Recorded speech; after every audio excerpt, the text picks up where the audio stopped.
The Chekhov's gun rule is that if you see a gun hung over a fireplace in the first act of a play, it's going to go off in the third act. Not only is this an observation about foreshadowing, it's also a statement about the realities of building a stage. In an artificial world, nothing is there by accident.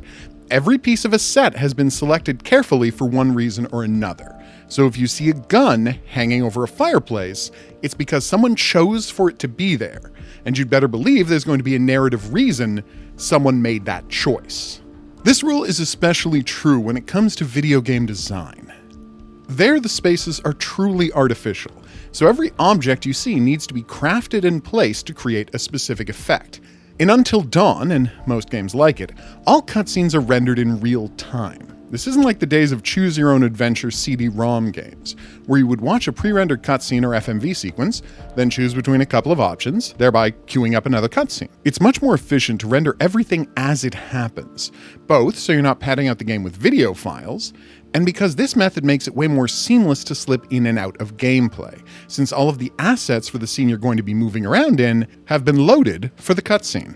And it's asset loading that I want to talk about here, specifically about how important it is to be aware of the assets you're going to need in a scene, and how to best hide them until they're actually needed. When something surprising needs to happen in a game, for example, a deer jumping across a path, the game preloads the deer out of sight before it's going to be needed. If you try to load the deer the moment before it appears on screen, that's an extra operation you're asking the program to perform, which is a great way to create frame rate hitches and slowdown. This means that the stick that Chris needs to pick up to hit Josh or Mike with has to always be in the scene.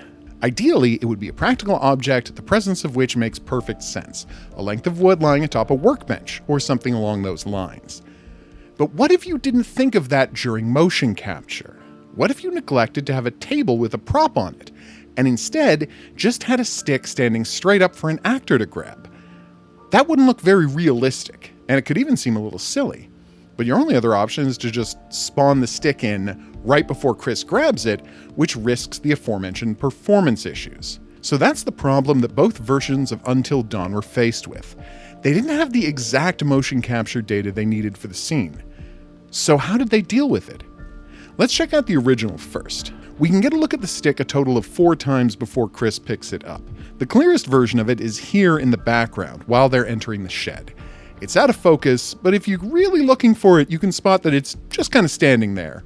Here, the developers have placed props in front of the camera, obscuring the stick so the player can't see that it's just kind of freestanding in the middle of the floor, waiting to be picked up. Now here's the same scene in the remake.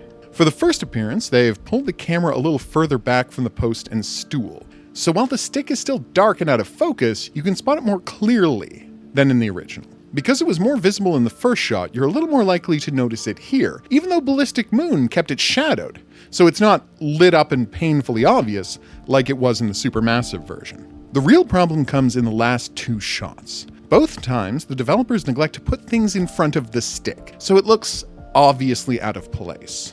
At least in the first of those shots, you're not seeing the whole thing, so again, you can imagine it leaning against something.